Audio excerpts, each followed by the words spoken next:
Genesis 42. Joseph's brothers go to Egypt. When Jacob saw that there was grain in Egypt, Jacob said to his sons, "Why do you look at one another?" And he said, "Indeed, I have heard that there is grain in Egypt. Go down to that place and buy for us there, that we may live and not die." So Joseph's 10 brothers went down to buy grain in Egypt. But Jacob did not send Joseph's brother Benjamin with his brothers, for he said, "Lest some calamity befall him." And the sons of Israel went to buy grain among those who journeyed, for the famine was in the land of Canaan.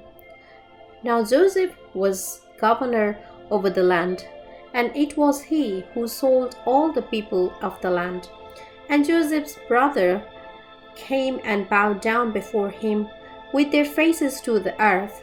Joseph saw his brothers and recognized them, but he acted as a stranger to them and spoke roughly to them. Then he said to them, "Where do you come from?" And they said, "From the land of Canaan to buy food." So Joseph recognized his brothers, but they did not recognize him. Then Joseph remembered the dreams which he has dreamed about them, and said to them, "You are spies. You have come to see the nakedness of the land." And they said to him, "No, my lord, but your servants have come to buy food. We are all one man's sons. We are honest men. Your servants are not spies." But he said to them, "No, but you have come to see the nakedness of the land." And they said, "Your servants are 12 brothers, the sons of one man, in the land of Canaan, and in fact the youngest is with our father today, and no one is no more." But Joseph said to them, "Is it as I spoke to you, saying, 'You are spies'? In this manner you shall be tested. By the life of Pharaoh, you shall not leave this place unless your youngest brother comes here. Send one of you and let him bring your brother, and you shall be kept in prison, that your words may be tested, to see whether there is any truth in you, or else by the life of Pharaoh, surely you are spies." So he put them all together in prison 3 days. Then Joseph said to them the third day, "Do this and leave, for I fear God. If you are honest men, let one of your brothers be confined to your prison house, but you go and carry grain for the famine of your houses, and bring your youngest brother to me, so your words will be verified, and you shall not die." And they did so.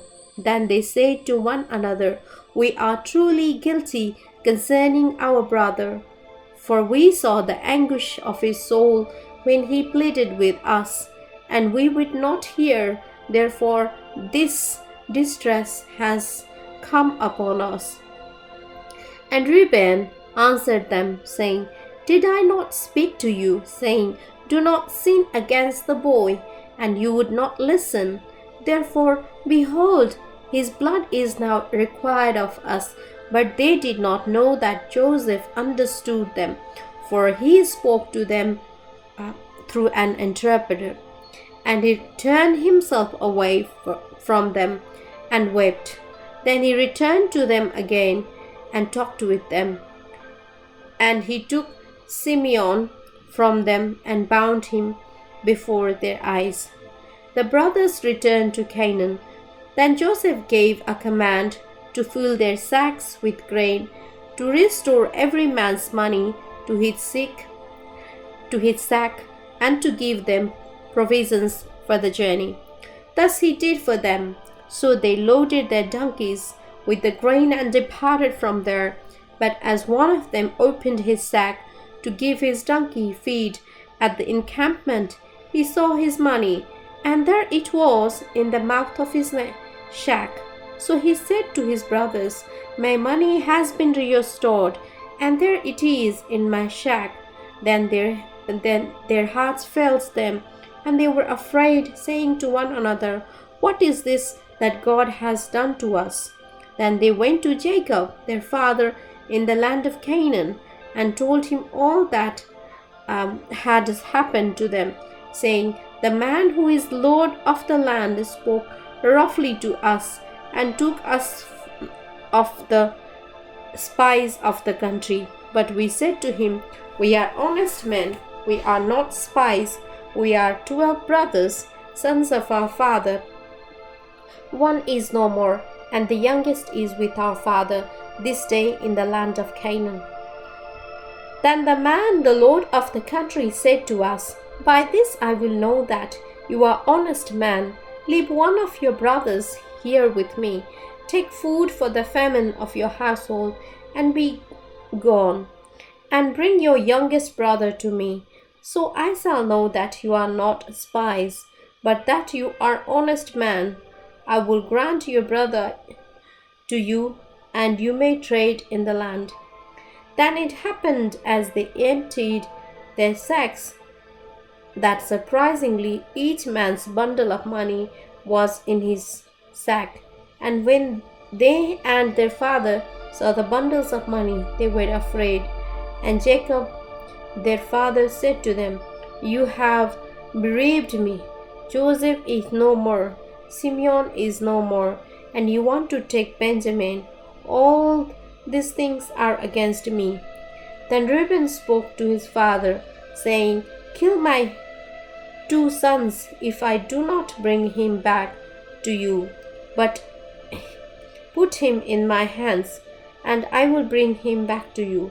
But he said, 'My son shall not go down with you, for his brother is dead, and he is left alone. If any calamity should befall him along the way in which you go, then you would bring down my gray hair with sorrow to the grave.'"